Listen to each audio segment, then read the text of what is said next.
Hoy vamos a hablar de uno de los atributos de Dios, de uno de los muchos atributos de Dios. No los conocemos todos, o por lo menos tenemos idea de algunos nada más. Pero hoy vamos a hablar acerca de la gracia de Dios. De hecho, el tema... ¿Sí me escuchan ahí atrás, hermanos? Sí. El tema se llama gracia sobre gracia. Esta frase la va a encontrar en el Evangelio de Juan. Pero no vamos a hablar del Evangelio de Juan, vamos a hablar de Génesis 46. Ahí sí me acompañan. 46 y 47. Y no se espanten, no son los dos capítulos. Son porciones de los dos capítulos que vamos a estar mirando el día de hoy. Cuando lo tengan, me pueden dar un amén, hermanos. Ok. Vamos a estar leyendo del 46, verso 28 al final, que son como 6 o 7 versículos. Y del 47, del 1 al 12, nada más. Entonces, ¿cómo se llama la lección, hermanos? Gracias sobre gracia. Y el propósito de la lección es que todos conozcamos que Dios, a través de Jesús, extiende su gracia a todas las personas. Pero, ¿qué tal si les pregunto, y ustedes me responden, 2 o 3 voluntarios, ¿qué entienden por gracia? Gracia es un regalo no merecido. Amén. ¿Alguien más tiene alguna definición diferente? Algo que recibes sin proponértelo, sin buscarlo. Amén. Y son correctas, ¿verdad? Las definiciones que me han dado. ¿Alguien más? ¿Alguien más qué es lo que entiende por gracia o qué ha aprendido lo que es la palabra gracia? La misericordia de Dios. Amén, misericordia de Dios. Y les digo, son definiciones muy buenas. Por lo menos yo encontré algunas. Déjenme, se los puedo decir. Y la primera traducción se puede traducir como favor inmerecido, que es lo que ya dijeron algunos. El otro es favor generoso de Dios. Y la tercera que les voy a dar es la que más me impresionó, porque algunos la definen como el amor abundante de Dios desplegado sobre objetos indignos. Está un poquito larga, pero parece muy buena definición. El amor abundante de Dios desplegado sobre objetos indignos. Esos objetos indignos, hermanos, habla de personas pecadoras como nosotros, como tú, como yo, que estamos destinados a un juicio eterno. No sin antes, cuando la gracia de Dios nos alcanza, la palabra de Dios nos enseña que en ese momento nuestro juicio se ha llevado a cabo y somos declarados inocentes. El pecado o la maldad que nos apartaba de nuestro Dios, en ese instante de recibir a Cristo como nuestro Señor, quedan borrados, quedan obsoletos. Y yo creo que eso merece un gloria a Dios, ¿verdad? Amén. Una alabanza para Dios. Lo único, hermanos, que ha sucedido entre el creyente... ¿Cuántos son creyentes aquí todos? Amén. Sí, ¿verdad? Tenemos una nueva creyente, Jimena, ¿verdad? Desde la semana pasada aceptó a Jesús como su Señor. Pero la diferencia entre los creyentes y los no creyentes, hermanos, es que la gracia de Dios ha intervenido oportunamente en nuestras vidas. Esa es una gran diferencia que vamos a poder notar.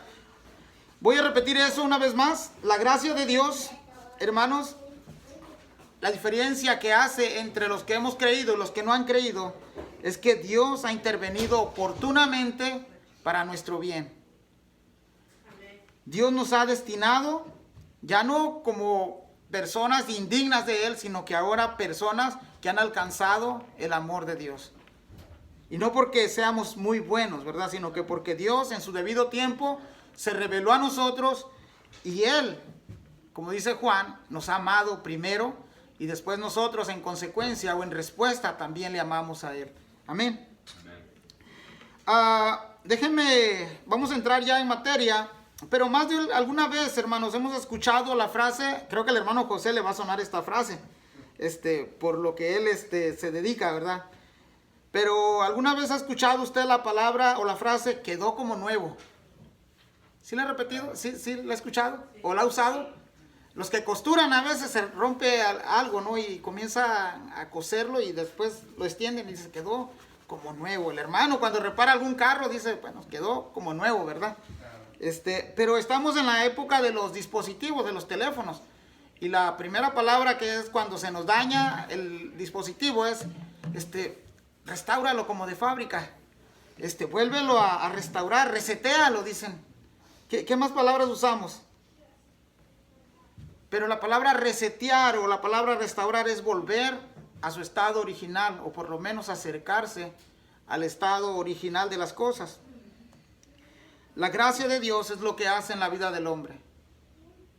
Es lo que quiere hacer Dios a través de su palabra, a través de su evangelio, a través de Jesucristo, restaurar a personas a su estado original. Pero no solamente a la persona como individuo, sino también a la persona en familia, a la persona en la iglesia, a la persona en la sociedad. Eso es lo que quiere hacer la palabra de Dios en nuestras vidas. Y para eso Dios ocupa su gracia. Dios quiere que el hombre, el género humano, vuelva a su estado original. ¿Cuándo ocurrió eso? Desde la caída de Adán y Eva, Dios siempre ha querido que el hombre vuelva a su estado original. Aprendíamos en el inicio de año que cuando Dios se reveló al hombre, a Abraham, hubieron promesas. Hubieron promesas que se han venido cumpliendo, algunas a corto plazo, otras a plazo muy largo. Le ocurrió a José. Los sueños del panadero y del copero se cumplieron a los 3 días, pero el de él llevaba años sin cumplirse. Pero él siempre siguió confiando en la fidelidad de Dios. El hombre, hermanos, no podrá encontrar restauración fuera de Jesucristo. El hombre natural, el hombre que no ha conocido a Jesús como su Señor y su Salvador, no podrá restaurar su vida nunca más. Podrá llegar a la esquina de la restauración creyendo que lo que tiene y lo que posee le trae la felicidad completa. Pero el hombre sin Cristo es un ser incompleto. Segunda de Timoteo nos dice, toda escritura es inspirada por Dios y es útil para enseñar, para redarguir, para corregir, para instruir en justicia. El 17 dice, a fin que el hombre de Dios sea perfecto, enteramente preparado para toda buena obra. Eso es lo que hizo Jesús en nuestra vida. Y eso es lo que quiere hacer en la vida de cada persona. Y eso es lo que Dios hizo en la vida de José. Eso es lo que Dios va a hacer en la familia de José. Y eso es lo que Dios espera que las iglesias y que los seres humanos y que las familias y las sociedades puedan conocer de Él. Que hay gracia en Él y es una gracia restauradora. Quizás estemos pasando por problemas difíciles, sentimentales, emocionales, físicos, económicos, pero Dios quiere restaurar nuestra vida espiritual con Él. Todo lo demás pudiera estar bien, pero si hay una fractura entre Dios y nosotros, nada sirve. Vamos a mirar, hermanos, el día de hoy la gracia en la vida de José y sus familiares, restaurando familias, llevando, otorgando y recibiendo perdón. Y no solamente eso, José irá mucho más allá con su familia, no solo al perdonarlos, sino al sostenerlos, en cuidarlos, alimentarlos. Eso es lo que Dios hace con nosotros. Aunque usted a veces y yo digamos, bueno, mis capacidades, mis habilidades, mi sabiduría, mi inteligencia, pero todo emana de Dios. No hay cosa alguna que nosotros podamos hacer si Dios no lo permite. Vamos a mirar el 46 del 28 al 30, hermanos. Vamos a ir verso a verso. Ojalá y no se les haga muy largo el tiempo, pero se me hace una lección bastante impresionante para conocer la gracia de Dios. Leamos el 28. Dice, y envió Jacob a Judá delante de sí a José, para que le viniese a ver en Gosén, y llegaron a la tierra de Gosén. Ha resaltado ahora el nombre de Judá, ya 2 o 3 capítulos atrás, el nombre de Judá ha venido repuntando, ha sido relevante. En el capítulo 45, la reacción de Jacob al saber que su hijo José vivía fue de aflicción. Algunas traducciones traducen la palabra aflicción como desmayar. Ese texto se pudiera leer que al momento de estar escuchando Jacob las noticias de José, se impactó tanto que quiso como desmayarse. Se entristeció, no sé, fue un choque de emociones que él a lo mejor al escuchar todas las noticias de José que aún vivía y cómo Dios lo había usado, quiso desmayar. Pero a medida que fue escuchando más de José, empezó a recobrar fuerzas y ánimos. Eso lo vimos esta semana precisamente que pasó en el capítulo 45. A tal grado que su ánimo fue recobrado aun cuando Jacob ya era un hombre anciano. Ahora el versículo 28, usted notará a Judá como hijo de Jacob. Ha recobrado relevancia Judá en toda esta historia. ¿Recuerdan cómo de pasar de un episodio muy negro, la vida de Judá comenzó él a repuntar? Pero eso no sucedió automáticamente. Judá tuvo que reconocer su pecado delante de Dios. De hecho, le dice a su nuera, eres más justa tú que yo. Jacob ha visto en Judá responsabilidad, como al tomar el lugar de Benjamín, si a Benjamín le ocurría algo. Jacob ha visto en Judá un digno representante de su pueblo. Rubén fue descalificado como primogénito, Simeón también, Leví también, y el siguiente en línea era Judá. Y Jacob comienza a ver en Judá algo diferente a los demás hijos. Hermanos, reconocer el pecado como lo hizo Judá es un punto muy importante para nosotros. La Biblia nos dice de que si reconocemos nuestros pecados y los confesamos y nos apartamos, Él es fiel y Él es justo para perdonar, pero implica acción. Son tres cosas que tenemos que tener en mente: reconocerlos, confesarlos y apartarnos.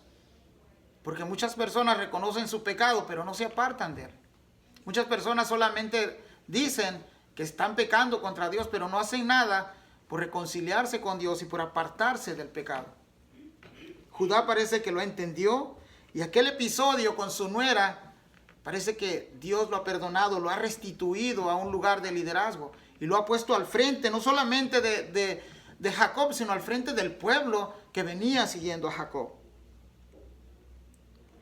Te hago una pregunta para considerar. ¿Cuándo fue la última vez que reconociste ante Dios el pecado que te aleja de Dios? Pudiéramos decir, bueno, nosotros no hemos pecado a tal grado como lo hace Julano o Mengano, pero delante de Dios todos pecamos. Todos tenemos algo delante del Señor. Y hermanos, hablábamos hace algunos días que a veces somos difíciles para reconocer nuestro pecado. Puede ser algún tipo de orgullo espiritual que no nos deja reconocerlo. Puede ser algo que a lo mejor creamos que es tan sencillo y tan leve que pues no pasa nada. Pero a medida que va creciendo esa bolita, hay un animalito que va recogiendo ahí lodito y va haciendo, y cuando termina, la porción de lodo es más grande que el mismo animalito que lo va formando. Bueno, así nos pasa a nosotros. Y reconocer, hermanos, de que necesitamos el perdón diariamente de nuestro Dios es algo que nos muestra humildad en nuestro corazón. A Dios le complace restaurar corazones, hermanos. A Dios le complace restaurar familias. El salmista en el Salmo 51:17, vaya conmigo ahí, por favor. Quería leérselo solamente, pero se me hace un poco más más sabio leerlo. Si me gana, ahí puede leerlo conmigo, por favor.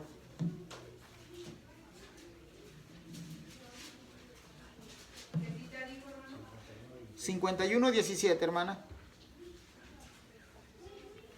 Los sacrificios a Dios son el espíritu quebrantado, al corazón.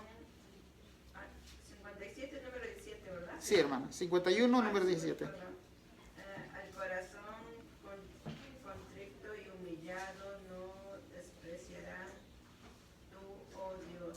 Gracias, hermana. Entonces, hablando de cómo el corazón puede ser perdonado delante del Señor, el salmista reconoció que el verdadero sacrificio, sí, la ley mandaba hacer ciertos rituales para llevarlo ante Dios y tener esa parte donde el animal recibía el castigo por haber pecado. Pero el verdadero sacrificio que Dios estaba pidiendo era el sacrificio del espíritu, lo interno. El salmista decía, al corazón contrito y humillado no desprecias tú, oh Dios. Y la palabra contrito ahí quiere decir arrepentido. Al corazón que se arrepiente y que se humilla, el Señor no lo desprecia. Era muy fácil, imagino, en esas épocas que cualquiera podía sentirse muy libre de su pecado, dejando al animal pagar por los pecados de él. Al cabo, al siguiente año podían hacer lo mismo. Pero el verdadero cambio o el verdadero sacrificio era lo que internamente sucedía en aquella persona. Y es lo mismo que pasa en nosotros. El verdadero cambio se comienza desde adentro. No podemos estar restaurados si no hay un cambio interno en nuestra mente y nuestro corazón. Y es por medio del Espíritu Santo del Señor que lo hacemos, no es nuestras fuerzas. Me impresiona cuando veo videos motivacionales que las personas en su filosofía y en su manera humanista de animar a la gente, como miles de personas lo oyen y lo escuchan y dan gracias por esas palabras de ese hombre. Pero cuánto y más el Espíritu Santo de Dios, que la palabra del Señor dice que nos guía a toda verdad y justicia. Debería ser mucho mejor. El verso 29, leemos el verso 29, dice: y José unció su carro y vino a recibir a Israel, su padre, en Gosén. Y se manifestó a él y se echó sobre su cuello y lloró sobre su cuello largamente. Aproximadamente han pasado 22 años en los que Jacob y José no se han visto, pero en cuanto se vieron, aquello fue algo inesperado, tan anhelado por los dos. Imagino que aquellos abrazos se fundieron entre ambos. Temían antes no volverse a ver más, pero ahora Dios ha provisto su gracia para que esto sea una realidad. Ni por su mente ni por sueños Jacob hubiera pensado que José aún vivía. Imaginen aquella escena, hermanos: llantos, risas, besos, todo lo que puede provocar un encuentro de esta magnitud. Dios en ese momento había restaurado vidas que estaban separadas. Dios estaba usando su gracia y restaurando heridas por el tiempo, heridas por los desprecios familiares, heridas por los daños emocionales, heridas por donde José iba pasando. Ser un esclavo en el tiempo de José no es como ser un empleado el día de hoy.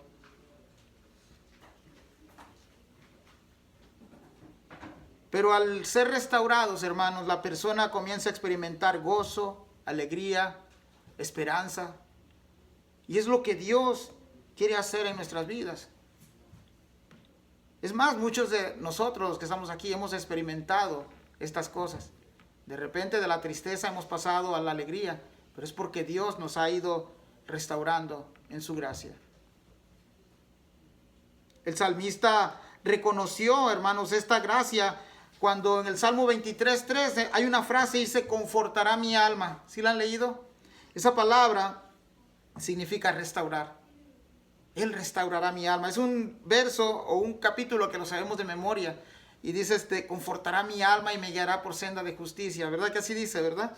Pero esa frase, confortará mi alma, quiere decir restaurar. Y el efecto de esa frase, el salmista estaba confiando de que el Señor, pase lo que pase, el Señor lo guiaría por senda de justicia. Y no importaba si iba a pasar por el valle de la muerte o de la sombra. Ve que Dios no iba a evitar pasar por ahí, sino que él confiaba en que pasara, aunque él iba a pasar por ahí, Dios estaría con él en todo momento. Y es lo que José hacía, ¿verdad? Cada frase que leíamos al inicio de José decía: pero Dios estaba con él, pero Dios estaba con él. Esa es la confianza en que podemos tener en que Dios cumple su palabra. Él había prometido no solamente a Abraham, a Isaac y a Jacob estar todos los días con ellos, presentes en sus vidas, sino que también en la vida de José y la vida de los que son fieles a Dios. Así como Jesús nos ha prometido estar todos los días con nosotros hasta el fin, es la misma promesa que Dios le hizo a esta generación. Es Dios, hermanos, que por su gracia hace que el hombre haga cosas buenas. No por lo que seamos, sino por la gracia de Dios operando en nosotros. A veces decimos: bueno, pero yo no soy tan malo como fulano. ¿Sabes qué? Delante del Señor todos somos malos. La palabra del Señor dice en Romanos, el apóstol Pablo dice que no hay justo ni aún uno. A una todos se desviaron. Y todavía nos ponen un paquete más, a lo mejor más grosero, podríamos decir, pero no es grosero, es una palabra válida que dice: a una se hicieron inútiles. Así nos califica el Señor. Hay cosas buenas que hacemos, pero es por la gracia de Dios operando en nuestras vidas. Y algunas necesidades que están delante de nosotros aquí en nuestros ojos, a veces las brincamos, las pasamos por alto. Pero están ahí precisamente para mostrar la gracia de Dios en nuestras vidas. Verso 30, hermanos.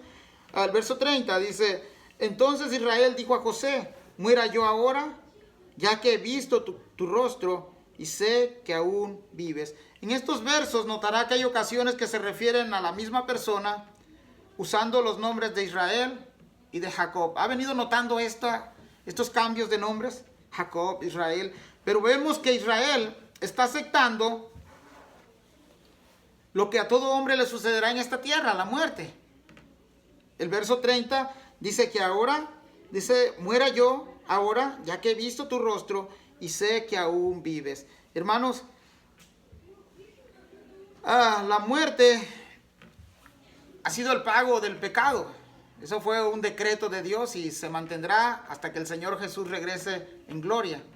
Pero un día, es más, Cristo nos dice que Él ha vencido la muerte. Un día todos no experimentaremos más muerte, sino que estaremos, como cantamos hace rato, una casa nueva, con cuerpos nuevos, con casas nuevas donde nadie podrá robar, nadie podrá hurtar, sino que el mismo Dios, la presencia de Cristo Jesús, llenará todo lo que esté a nuestro alrededor. Es eso lo que hace al paraíso y al cielo, la presencia de Cristo Jesús. Entonces, hermanos, vemos en el verso 30 que aceptar la muerte con resignación y con consuelo es parte también del cristiano, del creyente. Tanto Abraham como Isaac y ahora Jacob han asumido esta posición de la muerte con esperanza. Hebreos, ¿se acuerdan que nos dicen? Porque miraban lo eterno, miraban hacia el futuro, no miraban lo físico, sino que miraban lo celestial. Algo que la gracia también puede hacer, hermanos, otorga paz a las personas aún en medio de la muerte. Para algunos es una tragedia, para el cristiano, dice Primera de Tesalonicenses, que es esperanza. El apóstol Pablo también escribía y decía que a él le gustaría seguir viviendo y seguir enseñando a los de la iglesia, pero le gustaría mucho más estar junto a Cristo. Esa es una esperanza, hermanos, que deberíamos de asumir con bastante sabiduría. El hecho de que partamos de este mundo no es el fin de nosotros, es el inicio de la verdadera vida.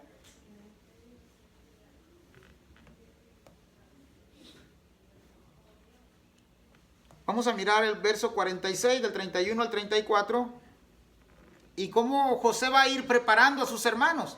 Acuérdense de que para esta etapa ya ellos han reconciliado, ya se han perdonado sus ofensas, y cómo van de un lugar a otro, y José preparando el terreno para que ellos puedan habitar un lugar llamado Gosén. Esa palabra se va a repetir varias veces a lo largo de este capítulo, o al final y al comienzo del próximo. Dice el 31, y José dijo a sus hermanos y a la casa de su padre: subiré y lo haré saber a Faraón, y le diré: mis hermanos y la casa de mi padre, que estaban en la tierra de Canaán, han venido a mí, y los hombres son pastores de ovejas, porque son hombres ganaderos, y han traído sus ovejas y sus vacas y todo lo que traían. Y cuando Faraón os llamare y dijere: ¿cuál es vuestro oficio?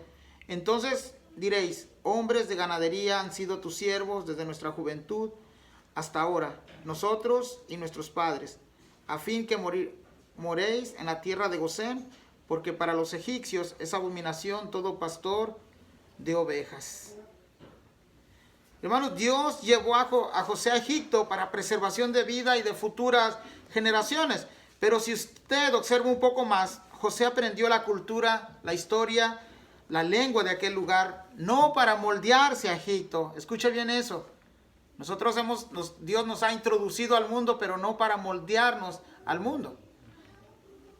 José sacó provecho de todo lo que aprendió en Egipto. Por ejemplo, supo discernir y usarlo a su favor. La cultura para el egipcio decía que juntarse con los pastores era abominación. comer con los hebreos, también aprendíamos en capítulos anteriores, era abominación. Pero José lo va a usar para bien. Quería tener a su familia segura, en un lugar seguro. Bueno, los voy a poner retirados de los egipcios. Este Gosén, hermanos, del que vamos a estar hablando, es algo muy interesante. La palabra Gosén significa lo mejor de la tierra. Y está a unos cuantos kilómetros o a unas cuantas millas de la frontera con el desierto de Shur. Ese desierto va a ser muy importante más adelante si es que seguimos analizando el libro de Éxodo más después. Pero José sacó provecho de esto al mantenerlo lejos de los egipcios. Y ellos, al estar lejos de Egipto, la posibilidad de contaminarse con sus ídolos era muy poca. Pero ¿qué hacemos hoy nosotros? Una aplicación espiritual que podemos hacer. Dios nos ha introducido al mundo y en vez de que seamos luz al mundo, el mundo nos ha opacado. Es más, nosotros los creyentes nos hemos introducido al mundo para copiar lo que el mundo hace.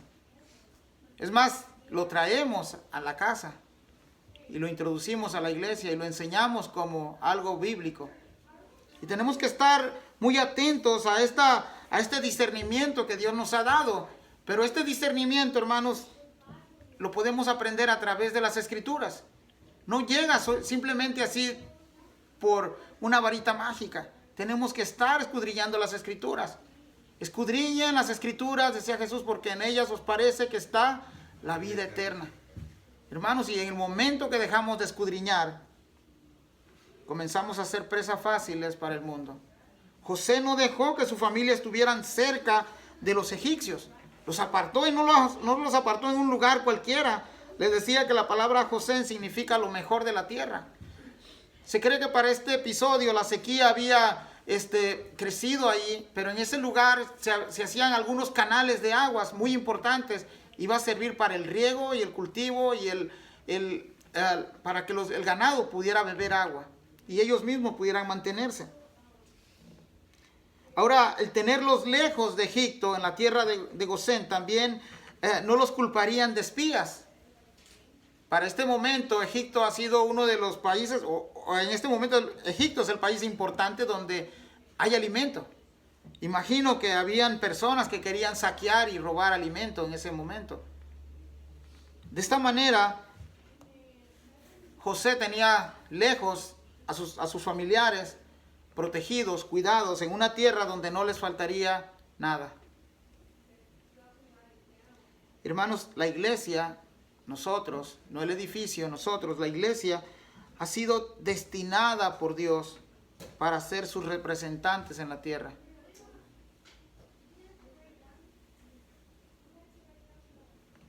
Somos nosotros los que ya le conocemos. Y somos nosotros los responsables por llevar las buenas noticias a otras personas. ¿Se acuerdan que comenzábamos hace muchos años y hablábamos cuál es nuestro primer núcleo? Nuestra familia. Segundo núcleo, los que nos rodean. Tercer núcleo, la ciudad donde estamos. Y el cuarto núcleo, podemos ir a donde quiera que vamos y llevar esta buena noticia a cualquier persona. Y los que hablan 2 idiomas tienen 2 responsabilidades: compartirlo en inglés y compartirlo en español. Pero es gracias a Dios, hermanos, que se nos ha revelado a nosotros. Somos portadores de la verdad de Dios. Esto fue la indicación, hermanos, que se le dio de parte de José a sus hermanos, a su familia, porque se iban a entrevistar con el hombre más importante de la época, con Faraón. Pasemos al 47, hermanos. Vamos a ir verso a verso. Dice el verso 1 del 47: vino José y lo hizo saber a Faraón. Y dijo: mi padre y mis hermanos y sus ovejas y sus vacas, con todo lo que tienen, han venido de la tierra de Canaán y aquí están en la tierra de Gosén. El reporte de José a Faraón, hermanos: vino José y lo hizo saber a Faraón, dice el primer verso. Aunque en primer lugar, hermanos, ¿Se acuerdan? Ahorita se han introducido a Egipto, se han metido a Egipto, pero no van como calidad de esclavos. Eso de esclavos es muchos años más después.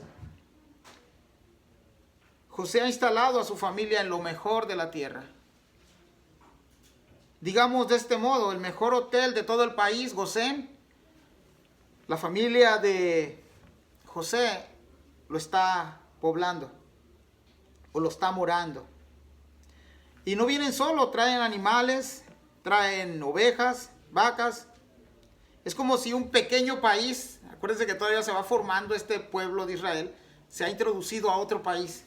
Y ha sido un buen anfitrión Faraón y Egipto. Los han recibido con sus brazos abiertos. De hecho, la orden en capítulos anteriores de Faraón es decir, tráelos y ponlos en lo mejor de la tierra. Podríamos pensar, hermanos, que José está pensando no solo en instalarlo en lo mejor de la tierra, sino que aún el propio Faraón está siendo un instrumento de Dios para que el pueblo de Dios, en este caso Jacob y los que le siguen, tengan el cuidado del mismo Dios, así como Dios se lo había prometido hace algunos capítulos atrás. Este cuidado no solamente es espiritual, sino que también es físico y material.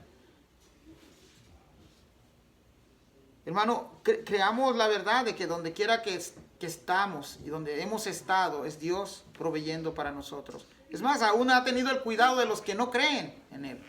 Y algunos están hasta materialmente mucho mejor que nosotros. Pero es la soberanía de Él. Es porque Él lo ha permitido.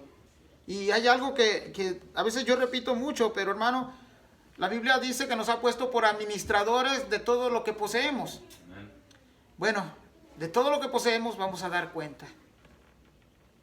Aún del tiempo que creemos que es nuestro. Vamos a dar cuenta de todo lo que Dios ha puesto a nuestro alcance. Miremos el verso 2. Y de los postreros de sus hermanos, tomó 5 varones y los presentó delante de Faraón. ¿Cuántos hermanos eran, hermanos? En total eran 12, ¿verdad? 11 sin José. Pero él solamente introdujo a 5 a presentarlos a Faraón. La numerología egipcia es probable que el número 5 sea un número simbólico para ellos. 5 son la mitad de los 10 hermanos que vendieron a José. Y 5 fueron los números de ropas que José le regala a Benjamín. Esto era como algo para la cultura de la época y la costumbre. Era como tener como un poco más de validez ante estos, delante de autoridades como lo era el faraón. Pero estos 5 fueron los representantes del pueblo que entró a Egipto, de Israel.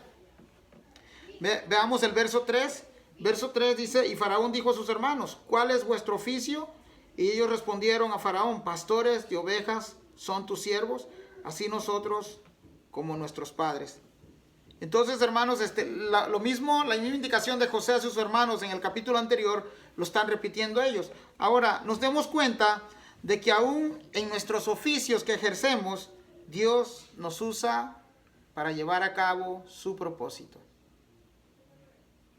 Aquí lo importante no es que ellos eran pastores, aquí lo importante es de que Dios está usando este oficio para llevar a cabo el propósito de Él. Yo no sé, a lo mejor nosotros trabajamos en varias áreas en lo secular. Dios nos ha puesto en ese lugar para poder hablar de Él a todo aquel que se nos presenta enfrente. Y podemos usar aún nuestros empleos para darle honra y gloria a Dios. El por qué somos diferentes donde trabajamos es el primer testimonio que pudiéramos reflejar ante los demás. Ellos habían tenido un pasado bastante feo, bastante horrendo. Sin embargo, ahora la restauración que Dios ha hecho en su vida los ha hecho personas que han reconocido, aún en su labor, estar humillados delante de Faraón y de José. Ellos han reconocido, hermanos, en el verso 3, que sus antepasados eran pastores. Los pasados de Jacob, ¿verdad? Isaac, Abraham. vienen de una descendencia de pastores. Pero ahora miremos hacia el futuro. ¿Qué dijo Jesús? Dice Jesús, yo soy el buen pastor. No sé si han conectado esas dos cosas, pastor y pastor. Y Jesús dice, yo soy el buen pastor, según la carne, ¿verdad? Jesús es descendiente de Abraham, pero sabemos que Jesús es el Hijo de Dios. Sí venía, esa era la simiente, la línea genealógica por la cual el Mesías iba a llegar, pero el verdadero Padre de Jesús es Dios. Él es el que ha puesto en María, el que puso en María la semilla para que el Salvador del mundo pudiera tener entrada al mundo. Hermanos, eso es importante para nosotros, reconocer que Jesús es el buen pastor.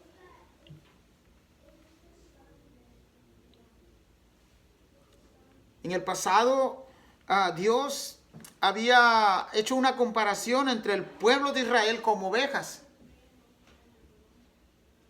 En el pasado, Dios llamó a las ovejas de su prado como Israel. En el Nuevo Testamento, Dios ve a la iglesia como el verdadero Israel espiritual. Y Dios ve a los cristianos como la oveja de su prado. Eso es bien importante para nosotros, hermanos, reconocerlo. No somos cualquier animal, somos ovejas del rebaño de Dios. Esa comparación entre ovejas y nosotros es que las ovejas por características son mansas y son humildes y se dejan guiar por el pastor. Y Él nos ha llamado a ser ovejas de su prado. Verso 4, hermanos. Dijeron además a Faraón, para morar en esta tierra hemos venido, porque no hay pasto para las ovejas de tus siervos, pues el hambre es grave en la tierra de Canaán. Por tanto, te rogamos ahora que permitas que habiten tus siervos en la tierra de Gosén. Ellos habían escuchado la recomendación de José y vinieron de la tierra de Canaán a Gosén, porque José, hermano, representaba seguridad para ellos. Gosén representaba no solo seguridad, también representaba abundancia. Hoy Dios nos ha dado algo mejor que Gosén. Nos ha dado el verdadero reposo. Nos ha dado a su Hijo unigénito. Él es nuestra porción. Él es nuestra herencia. Él es el Rey, hermanos. Él es el Señor de toda la tierra. Él es el soberano del universo. Él es el que Dios ha exaltado hasta los humos y le ha dado un nombre, sobre todo nombre, para que en nombre de Él se doble toda rodilla y toda lengua confiese que Él es el Señor. Amén. Aleluya, hermanos. Eso es impresionante. ¿Saben por qué? Porque Dios, desde antes de que conociéramos nosotros la historia de José, Dios ya había provisto un Salvador para el hombre. Que no te dé vergüenza hablar de este Salvador, hermanos. Es el único medio por el cual somos salvos y por el cual muchas personas pueden llegar a ser salvos. Versos 5 y 6. Entonces Faraón habló a José diciendo, tu padre y tus hermanos han venido a ti. La tierra de Egipto delante de ti está. En lo mejor de la tierra haz habitar a tu padre y a tus hermanos. Habiten en la tierra de Gosén. Y si entiendes que hay entre ellos hombres capaces, ponlos por mayorales del ganado mío. Hermano, Faraón sin saberlo estaba dando gracia, favor inmerecido a un pueblo desconocido. Pero todo movido bajo la poderosa mano de Dios. Dios ha movido su gracia en tu vida, hermanos. Dios ha movido la gracia en mi vida. Dios ha usado a tu alrededor a personas para que ellos puedan darte gracia. Pero la gracia principal la encontramos en Jesús. La verdadera salvación la encontramos en Jesús. La verdadera eternidad está en Jesús. Hermanos, así como otras personas te han mostrado gracia, nosotros tenemos la responsabilidad de mostrar gracia a otros. Y la gracia mayor que podemos compartir es la salvación eterna de la vida de las personas. Hay personas que se interesan en las personas, quizás para animarlos, quizás para darles aliento y ánimo, pero hermanos, la mayor gracia que tú puedes impartirle a otros es hablarle a alguien que hay esperanza después de la muerte.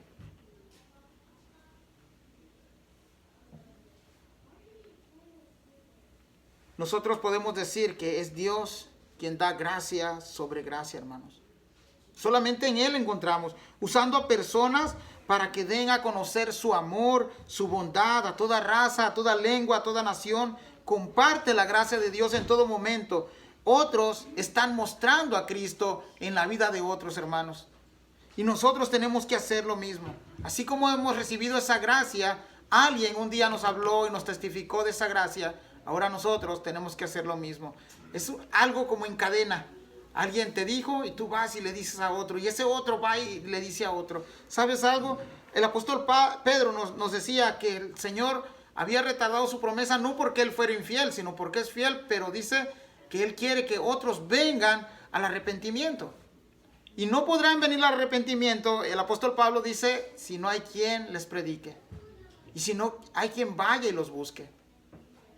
A veces ya no es necesario salir hasta afuera, aunque deberíamos de hacerlo. A veces Dios te los pone ahí enfrente, pero a veces callamos.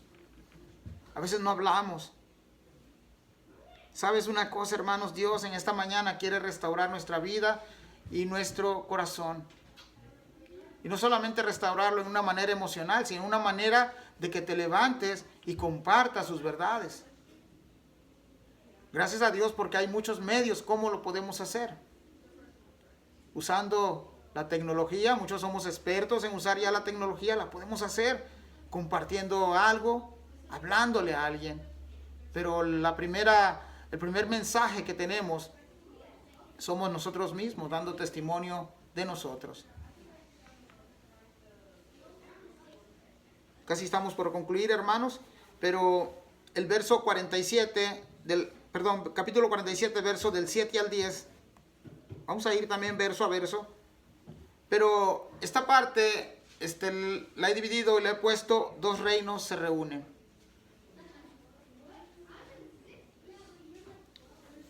Verso 7, dice, también José introdujo a Jacob, su padre, y lo presentó delante de Faraón, y Jacob bendijo a Faraón. Nuevamente las escrituras nos muestran el nombre de Jacob en estos versos.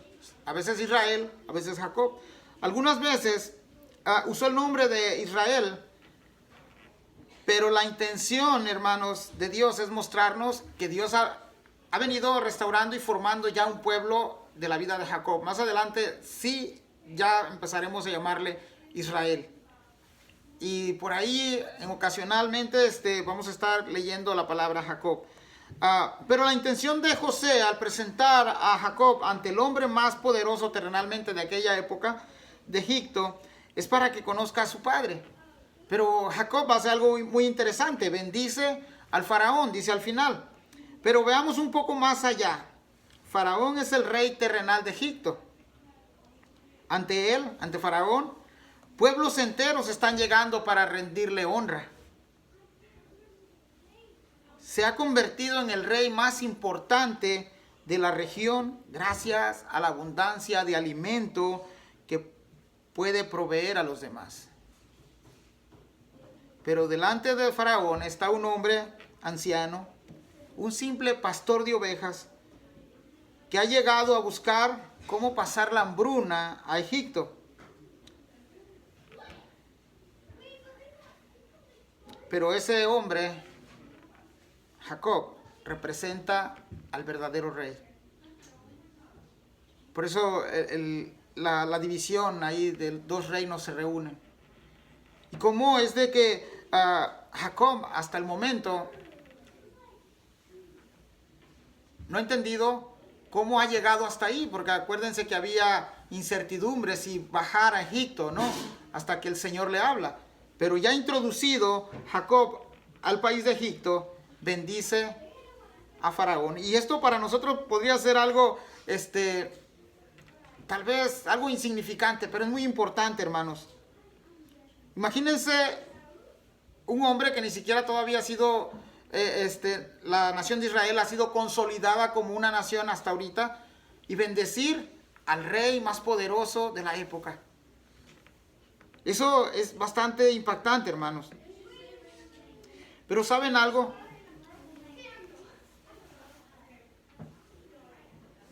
El pueblo que se ha introducido a Egipto, eran 70 personas, nos va a decir la Biblia, que se introdujeron. Esos tenían la obligación de mostrar al único Dios verdadero, así como lo hizo José. Un solo hombre fue capaz de pararse firme y no doblar rodillas ante los ídolos de Egipto. ¿Qué podían hacer con 70 personas? Quizás mucho más. Y Jacob en este momento está reconociendo que es Dios quien lo ha puesto ahí delante del faraón para que dé testimonio del verdadero Dios. Dios nos ha introducido al mundo, hermanos. Y si somos más específicos, Dios nos ha puesto en la familia donde debemos de estar, en la ciudad donde debemos de estar, en el estado donde debemos de estar, en el país donde debemos de estar, para dar a conocer su nombre. Nos hemos callado, yo sé, porque todos lo hacemos, pero nunca es tarde. Dios quiere restaurar esa parte de nosotros para seguir proclamando su reino. Verso 8, ya casi terminamos, hermanos. Y dijo Faraón a Jacob: ¿cuántos son los días de los años de tu vida? Esa pregunta está bastante complicada para mí, hermanos, no la entendía. Esta pregunta, muchos la hubiéramos hecho de otra manera. ¿Cuántos años tiene usted, señor Jacob? Pero la respuesta de Jacob es más interesante. Jacob dice: los días de los años de mi peregrinación son 130 años. Traducido a días, hermanos, 130 años son 47,450 días. Y no me impresiona el número de los años o de los días, porque Matusalén vivió 969, que traducido es 353,685 días. O sea, la mitad de lo que ha vivido Jacob. Pero aún más impresionante, ¿cómo los clasifica Jacob? Pocos y malos. Hermano, ¿cómo han sido los días de tus años? ¿Han sido buenos? ¿Han sido malos? ¿Han sido más malos que buenos? ¿Has hablado de la verdadera noticia de salvación?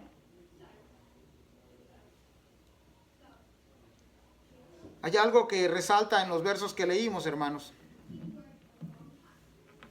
La palabra peregrinación que menciona a Jacob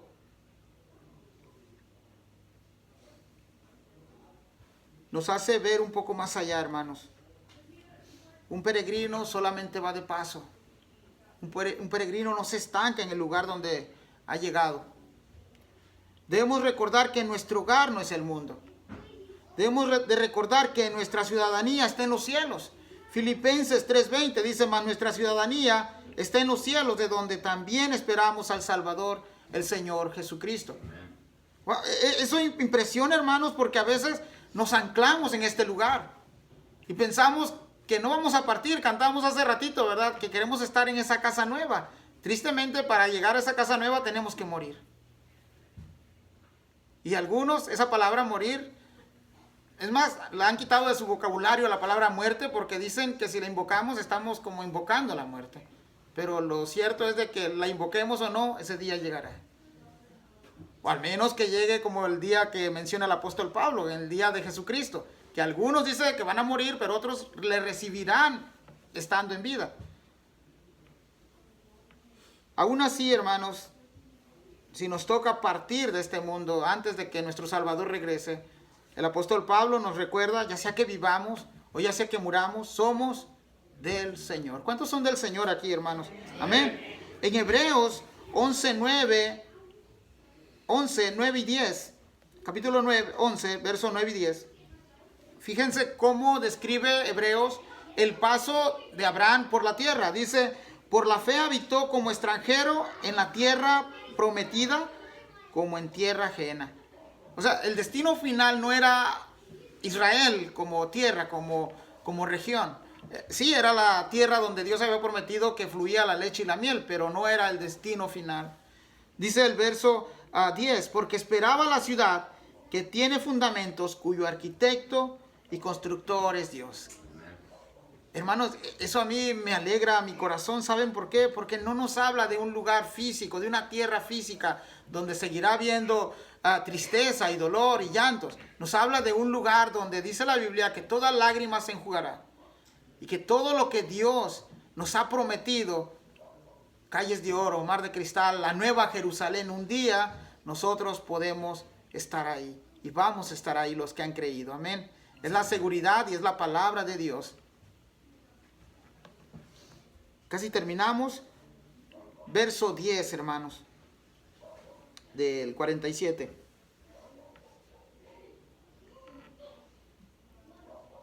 Y Jacob bendijo a Faraón y salió de la presencia de Faraón. Nuevamente, dos bendiciones ahí, lo leímos ya en el versículo 7 y ahora en el 10, esa bendición nuevamente. Este texto es la clave para reconocer algo.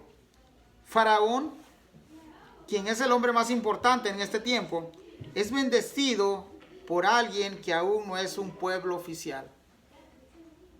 Jacob bendice a Faraón. Entonces usted podría preguntarse, ¿acaso Jacob es mayor que Faraón? Bueno, físicamente quizás no, era un simple pastor de ovejas. Pero el gran detalle es que Dios está estableciendo su reino en el propio lugar de Egipto, así como lo ha establecido al introducir a su Hijo Jesús al mundo.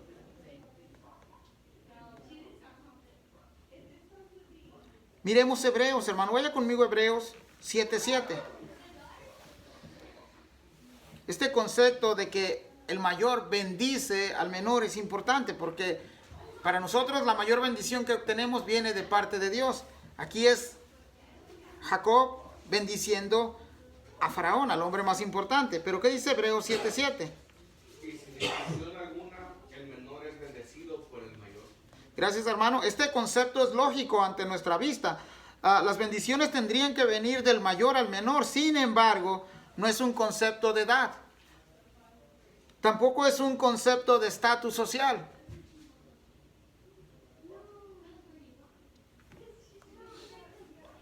Aquí la idea, hermanos, es de que esta bendición que hace Jacob a Faraón es introducir al mismo Dios. Es Dios por medio de Jacob bendiciendo a Faraón. Y algo bien interesante, al terminar Génesis, vamos a mirar que muere Faraón, creo que es al inicio de Éxodo, y entra un Faraón que no conoce a José, la historia de José, y se porta mal, ¿verdad? ¿Por qué podría pasar eso? Bueno, quizás las generaciones que le siguieron a José dejaron de hablar del único Dios verdadero, al igual que ha estado pasando en nuestra generación. Y los egipcios volvieron a sus prácticas antiguas y olvidaron todo lo que Dios por medio de José había hecho. El reino de Dios, hermanos, y su justicia era el mensaje de Jesucristo cuando comenzó su ministerio. Arrepentíos porque el reino de los cielos se ha acercado. Hermanos, ese reino ha sido inaugurado a la entrada de Jesús. Y un día veremos su clausura, cuando Él tome posesión de todas las cosas y se ha proclamado el Rey de Reyes y Señor de Señores. Eso lo creemos, hermanos, porque Él es fiel, Él lo ha prometido. Hermano, y los que somos sus súbditos, los que estamos por debajo de Jesucristo, hermanos, no vamos a ser como los súbditos de los reyes que son obligados a hacer cosas. Vamos a estar ahí sirviéndole a Él por amor. Es más, lo que hemos estado haciendo durante nuestra vida terrenal ha sido una pequeña práctica de lo que vamos a hacer en el reino de Dios. Sí, tal vez no entendemos muchas cosas, pero para eso es la Escritura, para ir conociendo cada detalle paso a paso. Algunos aprenderán más rápido que otros, otros irán un poco más lento, pero de algo estoy seguro, es de que todos los oídos que hemos escuchado la Escritura, que hemos escuchado la palabra de Dios, no vamos a estar ignorantes de muchas de las cosas que vienen aquí. Dios se ha revelado por medio de su palabra. Vamos a terminar con los dos últimos versos, el 11 y el 12. Dice: así José hizo habitar a su padre y a sus hermanos, y les dio posesión en la tierra de Egipto, en lo mejor de la tierra, en la tierra de Ramesés, como mandó Faraón. Y alimentaba a José a su padre y a sus hermanos y a toda la casa de su padre con pan, según el número de los hijos. Hermanos, eso es bien impresionante.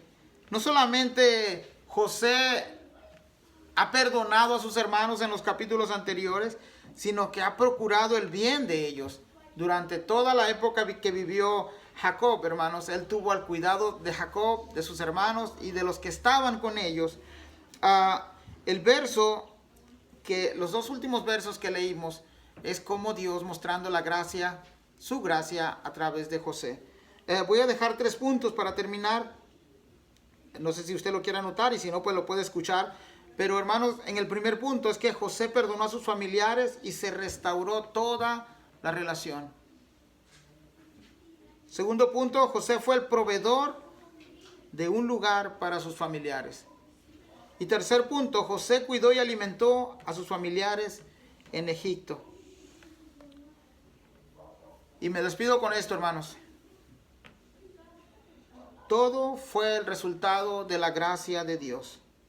En todo momento, Dios nos ha mostrado su gracia. En todo tiempo.